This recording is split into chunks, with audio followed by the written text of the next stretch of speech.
Imagine waking up in Detroit, Michigan, and finding the auto plant silent. No machines humming, no workers lining up for their morning shifts, and no new cars rolling off the assembly lines. Steel mills are quiet, construction projects are stalled, and truckers sit idly waiting for loads that never arrive. Not because of a natural disaster, not because of a workers' strike, but because Canada, America's closest ally and neighbor, just pulled the plug. In 2025, what started as Donald Trump's bold tariff move has now escalated into something far more devastating, a full-scale industrial blackout engineered from Ottawa.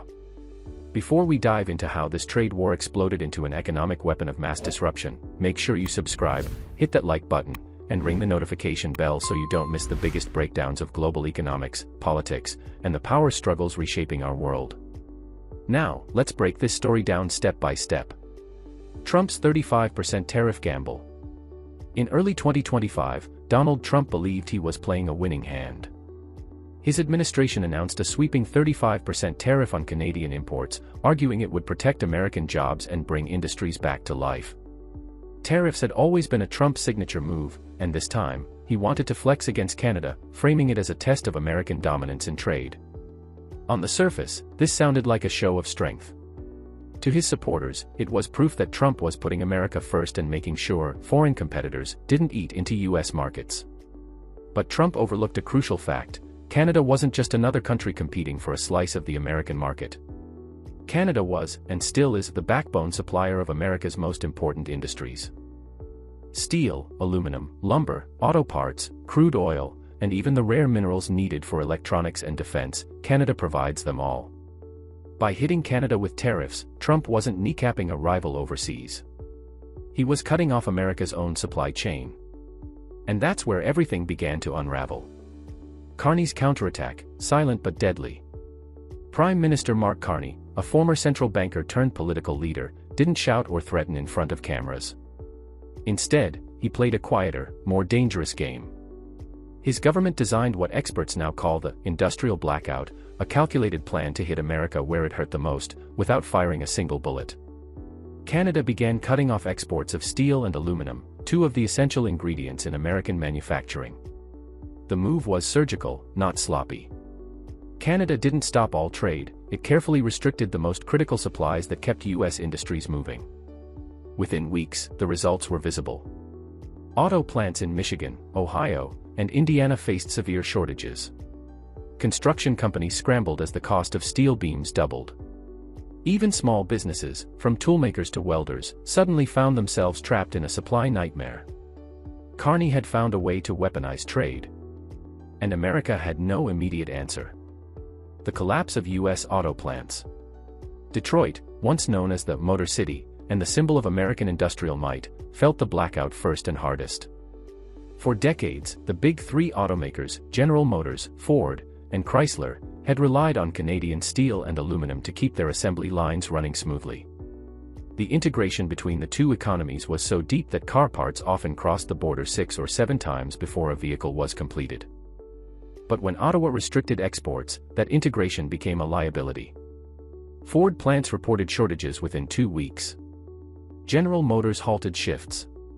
Chrysler had to furlough workers. Tens of thousands of employees who thought their jobs were secure under Trump's promise of America First now found themselves sent home with no paycheck. Dealerships ran out of vehicles to sell, parts became scarce, and production goals fell apart. Detroit's decline wasn't just symbolic, it was catastrophic. A city that had once been the beating heart of American industry was silenced by a decision made in Ottawa. Precision strikes in steel and aluminum. The story didn't end with cars. Pennsylvania, Ohio, and Illinois, all states with proud histories of steel production, were hit with brutal consequences. For decades, American steel plants relied on Canadian semi-finished steel. When Ottawa pulled back, U.S. factories couldn't find substitutes fast enough. Prices soared, projects slowed, and workers faced layoffs. At the same time, aluminum producers, especially in industries like aerospace and construction, felt the squeeze.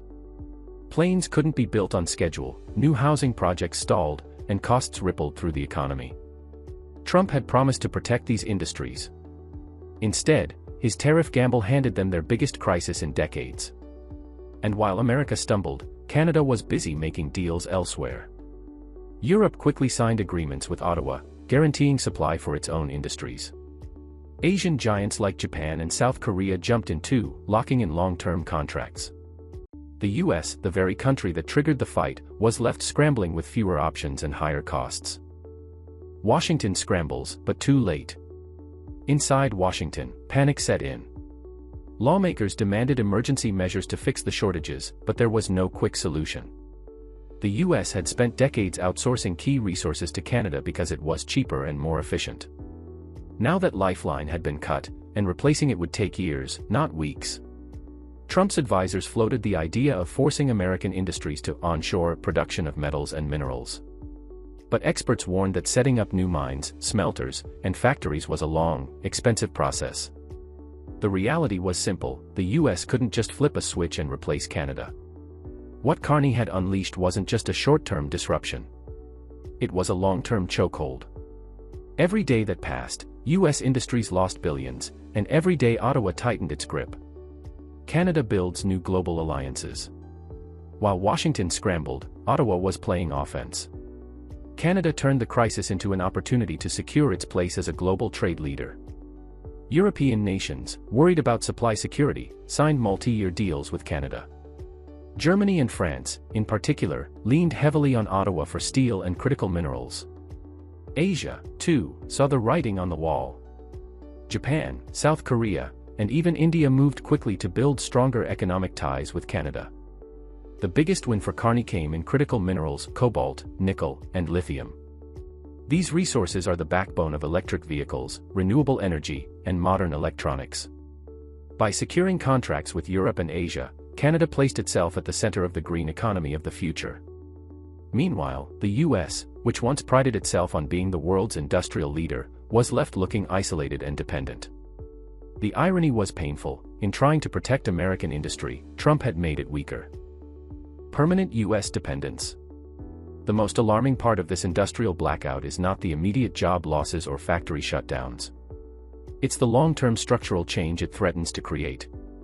If Canada controls the flow of minerals, steel, and aluminum to Europe and Asia, then the US risks being permanently locked out of key supply chains. That means every car built, every smartphone manufactured, and every fighter jet assembled would carry the shadow of Canadian leverage. In geopolitical terms, it's a nightmare. For decades, America held the upper hand in global trade. Now it was staring at the possibility of dependence on its smaller northern neighbor. For Trump, who built his brand on the promise of making America great again, this was humiliation. Instead of securing dominance, he had exposed America's weakness. Carney's strategy: war without bullets. Mark Carney's strategy has been called brilliant, ruthless, and unprecedented. He proved that you don't need bombs or soldiers to cripple a superpower. By carefully targeting the industries Trump vowed to protect: autos, steel, aluminum, Carney showed the world that economics can be just as powerful as weapons. The blackout was not chaotic. It was methodical. Every restriction was timed, every deal abroad carefully chosen. Canada was no longer playing defense, it was reshaping the battlefield. And the world took notice. Countries from Europe to Asia realized that the balance of power was shifting, and that the US was no longer untouchable. The bigger picture: a new world order. This industrial blackout isn't just about Trump versus Carney, or even the US versus Canada. It's part of a much larger story: the reshaping of the global order. For decades, Washington dictated the terms of global trade. Countries had to follow America's rules or risk being cut off. But now, the tables are turning. With Canada forming stronger alliances with Europe and Asia, the US faces a new reality: it's no longer the undisputed giant. Instead of dictating the rules, Washington is being forced to adapt. For America, that's a historic shift, one that could define the next century. What happens next? Can Washington rebuild, or has Carney permanently shifted the balance of power? One thing is clear: the industrial blackout changed history. America is no longer the giant, and Canada has stepped into the spotlight, showing the world you don't need bullets to bring a superpower to its knees. If you found this breakdown eye-opening, make sure you subscribe, hit the like button, and share this video so more people understand the silent war happening right now. Because the next chapter in this story isn't just about tariffs or trade deals, it's about who controls the future of the global economy.